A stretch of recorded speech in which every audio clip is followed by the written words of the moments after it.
નમસ્કાર દર્શક મિત્રો, સ્વાગત છે આપ સૌનું આપણી ચેનલ ગુજરાત રોજબરોજ ઉપર. અને મિત્રો વાત કરવામાં આવે તો મિત્રો ફરી એકવાર મિત્રો તદ્દન નવા જ વિડીયોમાં. જ્યાં મિત્રો આપ સૌ જે સમાચારની રાહ જોઈને બેઠા હતા, જ્યારે બનાસકાંઠાના જીવાદોરી સમાન દાંતીવાડા લેટેસ્ટ અપડેટ આપણે લઈને તમારા માટે આવી ગયા છીએ. જ્યાં મિત્રો આજે વાત કરવામાં આવે તો વહેલી સવારે મિત્રો દાંતીવાડાની જે બનાસ નદી છે તે મિત્રો બંને કાંઠે વહી રહી હતી. તો મિત્રો વાત કરવામાં આવે તો બનાસ નદીમાં હાલમાં 1500 ક્યુસેક જેટલા પાણીની આવક થઈ રહી છે. એટલે કે મિત્રો 1500 જેટલા ક્યુસેક પાણીની આવક થઈ રહી છે. ત્યારે મિત્રો વાત કરવામાં આવે તો દાંતીવાડાનો જે જીવાદોરી સમાન દાંતીવાડા ડેમ છે તે મિત્રો ગુજરાતના તમામ જળાશયો જ્યારે મોટા ભાગના એટલે કે ભરાઈ રહેવા આવ્યા છે, ત્યારે મિત્રો દાંતીવાડાનો ડેમ હજુ પણ મિત્રો માત્ર ને માત્ર 576 ફૂટ પાણીની આવક થઈ છે. એટલે કે મિત્રો હજુ પણ તેમાં 30 ફૂટ જેટલા પાણીની ઘટ છે. ત્યારે મિત્રો વાત કરવામાં આવે તો હાલમાં દાંતીવાડા ડેમની જે જળ સપાટી છે 576 ક્યુસેકમાંથી વધીને મિત્રો હવે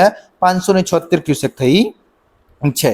ત્યારબાદ મિત્રો બીજા અન્ય મોટા સમાચારની વાત કરવામાં આવે તો મિત્રો હવે સમાચાર આવી રહ્યા છે મિત્રો વિદ્યાર્થીઓને લઈને સાયકલ, એટલે કે મિત્રો વિદ્યાર્થીઓને સાયકલ આપવાનો મુખ્યમંત્રીએ મોટો નિર્ણય કર્યો છે. જ્યાં મિત્રો ગુજરાત સરકારે રાજ્યની સરકારી શાળાઓમાં અભ્યાસ કરતા વિદ્યાર્થીઓ માટે ફ્રી સાયકલ યોજના 2024ની જાહેરાત કરી છે. ત્યારે મિત્રો આ યોજનાનો મુખ્ય હેતુ એ છે કે વિદ્યાર્થીઓને શાળાએ આવવા જવા માટે સરળતા અને સુવિધા મળી રહે. જ્યારે મિત્રો યોજનાનો લાભ ગુજરાતની સરકારી શાળાઓમાં ધોરણ 9 થી 12માં અભ્યાસ કરતા વિદ્યાર્થીઓને મળશે. એટલે કે મિત્રો આ યોજના અંતર્ગત વિદ્યાર્થીઓને સારી ગુણવત્તાવાળી મજબૂત અને ટકાઉ સાયકલ આપવામાં આવશે, જે ખૂબ જ મોટા સમાચાર આવી રહ્યા છે.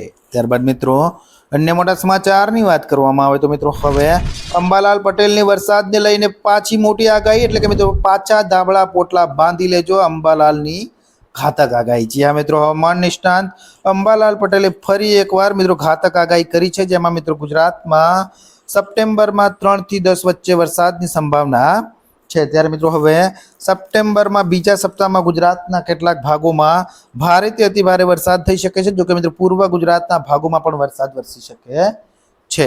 એટલે કે મિત્રો કેટલાક ભાગોમાં પૂર જેવી સ્થિતિ સર્જાઈ શકે છે. જોકે મિત્રો હવામાન નિષ્ણાંત પરેશભાઈ ગોસ્વામીએ જણાવ્યું છે કે બંગાળની ખાડીમાં બનેલ લો પ્રેશર ગુજરાત તરફ પહોંચ્યું છે. તેથી મિત્રો હવે દક્ષિણ અને મધ્યમ ઉત્તર ગુજરાતમાં વરસાદ પડી શકે છે. જે રાજ્યમાં 3 થી 9 સપ્ટેમ્બર દરમિયાન એવો વરસાદ પડશે જે 65% વિસ્તારને આવરી લે છે. એટલે કે મિત્રો જેમાં દક્ષિણ મધ્ય ગુજરાતમાં ભારે વરસાદની સંભાવના છે. તો મિત્રો સાથે ઉત્તર ગુજરાતના પાટણ, મહેસાણા, બનાસકાંઠા, કચ્છ અને સૌરાષ્ટ્રમાં પણ વરસાદની આગાહી કરવામાં આવી છે. આગાહીના વચ્ચે મિત્રો આજે વહેલી સવારથી બનાસકાંઠા અને પાટણમાં ધોધમાર વરસાદ વરસી રહ્યો છે, જે ખૂબ જ મોટા સમાચાર આવી રહ્યા છે.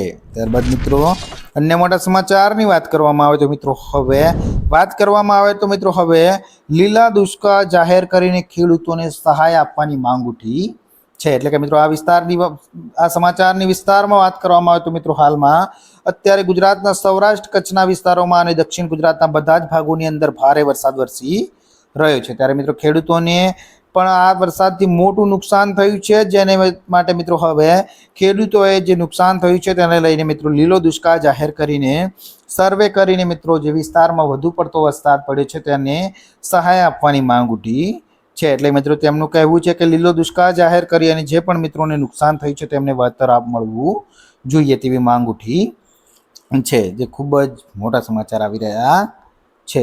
ત્યારબાદ મિત્રો અન્ય મોટા સમાચારની વાત કરવામાં આવે તો મિત્રો હવે સમાચાર આવી રહ્યા છે મિત્રો આયુષ્માન કાર્ડની માહિતીને લઈને. એટલે કે મિત્રો આયુષ્માન કાર્ડ હોવા છતાં હોસ્પિટલ મફત સારવારમાં આનાકાની કરે છે. તો મિત્રો આપણે તમને જણાવીશું કે તમે હવે શું કરી શકશો. જે હા મિત્રો હવે હોસ્પિટલમાં મફત સારવાર આપવાની ના પાડી રહી છે. તો મિત્રો તમે પણ ટોલ ફ્રી નંબર અને પોર્ટલ દ્વારા તમારી ફરિયાદ નોંધાવી શકો છો. જ્યારે મિત્રો તેની વાત કરવામાં આવે તો તેના માટે ટોલ ફ્રી નંબર 14555 તમે આયુષ્માન ભારત યોજનાનો રાષ્ટ્રીય સ્તરનો ટોલ ફ્રી નંબર છે, જેના પર મિત્રો તમે દેશના કોઈ પણ ખૂણામાં રહેતા નાગરિકો ફરિયાદ કરી શકે છે, જે ખૂબ જ મોટા સમાચાર આવી રહ્યા છે. ત્યારબાદ મિત્રો અન્ય મોટા સમાચારની વાત કરવામાં આવે તો મિત્રો હવે મોદી સરકારની ખેડૂતોને 7 મોટી ભેટ. એટલે કે મિત્રો વાત કરવામાં આવે તો ડિજિટલ એગ્રીકલ્ચર ક્ષેત્રે મિત્રો મોદી સરકારે મોટો નિર્ણય લીધો છે. એટલે કે મિત્રો તેના માટે ડિજિટલ એગ્રીકેશન મિશન માટે આ પૈસાની ફાળવણી કરવામાં આવી છે. તેને મિત્રો કૃષિ માટે ડિજિટલ પબ્લિક ઇન્ફ્રાસ્ટ્રક્ચર આર્કિટેક્ચરની તર્જ વિકસાવવામાં આવી રહ્યું છે. એટલે કે મિત્રો કેટલાક સારા પાયલોટ પ્રોજેક્ટ શરૂ કરવામાં આવ્યા છે અને તેમાં તેમણે સફળતા પણ હાંસલ કરી છે. ત્યારે મિત્રો કુલ રૂપિયાની વાત કરવામાં આવે તો 20,817 કરોડના રોકાણ સાથે ડિજિટલ એગ્રીકલ્ચર મિશનની સ્થાપના કરવામાં આવશે. તો મિત્રો ખોરાક અને પોષણ સુરક્ષા માટે પણ પાક વિજ્ઞાનને પ્રોત્સાહન આપવાનો બીજો મહત્વનો નિર્ણય લેવામાં આવે છે. તો કે મિત્રો આ હેઠળ 3,979 કરોડના ખર્ચ અને ખેડૂતોએ હવામાન પરિવર્તન અનુસાર પાક ઉગાડવા માટે તૈયાર કરવામાં આવશે અને 2047 સુધી આ જે ખાદ્ય સુરક્ષા છે તે મળશે તેવું તેમણે જણાવ્યું હતું, જે ખૂબ જ મોટા સમાચાર આવી રહ્યા છે.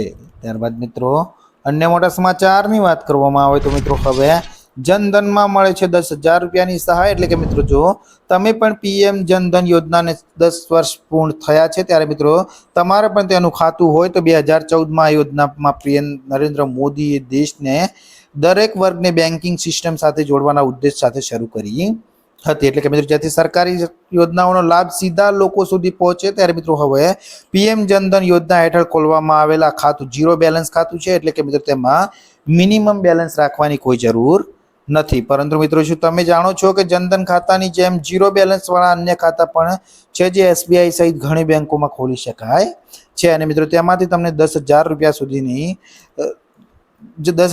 સુધીની તેમને તેમાંથી તમને સહાય મળી શકે છે, જે ખૂબ જ મોટા સમાચાર આવી રહ્યા છે. ત્યારબાદ મિત્રો અન્ય મોટા સમાચારની વાત કરવામાં આવે તો મિત્રો હવે એવો જળ પ્રલય આવશે કે આખા ભારતની હાલત ખરાબ કરશે તેવી આગાહી હાલમાં કરવામાં આવી છે. જ્યાં મિત્રો ભારતીય હવામાન વિભાગ આઈએમડીએ બુધવારે દિલ્હી, એનસીઆર સહિત દેશ માટે હવામાન ચેતવણી જારી કરી છે અને મિત્રો આઈએમડીએ ગુજરાત, વિદર્ભ, પૂર્વ રાજસ્થાન, પશ્ચિમ મધ્યપ્રદેશ અને તટીય આંધ્રપ્રદેશ સાથે માટે વરસાદની ચેતવણી જારી કરી છે. તે જ સમયે મિત્રો વાત કરવામાં આવે તો હવામાન વિભાગે કહ્યું છે કે આજે રાજસ્થાન, પંજાબ, દિલ્હી, એનસીઆર અને દ્વીપકલ્પના ભારતના કર્ણાટક, કેરળ, તેલંગાણામાં ભારે વરસાદ પડી શકે છે. એટલે કે આઈએમડીએ આ રાજ્યો માટે યલો એલર્ટ જાહેર કર્યું છે, જે ખૂબ જ મોટા સમાચાર આવી રહ્યા છે. ત્યારબાદ મિત્રો અન્ય મોટા સમાચારની વાત કરવામાં આવે તો મિત્રો હજુ પણ 5 દિવસ મેઘરાજા સટાસટી બોલાવશે. તો મિત્રો હવે હવામાન વિભાગ દ્વારા ગુજરાતમાં આગામી 5 દિવસ વરસાદની આગાહી કરવામાં આવી છે, જેમાં મિત્રો આજે 2 કેન્દ્ર શાસિત પ્રદેશ સહિત 8 જિલ્લામાં ભારેથી અતિ ભારે વરસાદની આગાહી કરવામાં આવી છે. તો મિત્રો હવે 17 જિલ્લામાં યલો એલર્ટ સાથે ભારે વરસાદની આગાહી હવામાન વિભાગે કરી છે. ત્યારે મિત્રો છેલ્લા 2-3 દિવસની અંદર ગુજરાત પર એક સાથે 4 વરસાદી સિસ્ટમ સક્રિય હોવાથી રાજ્યના અનેક જિલ્લાઓમાં વરસાદ ખાબકી રહ્યો છે, જે ખૂબ જ મોટા સમાચાર આવી રહ્યા છે.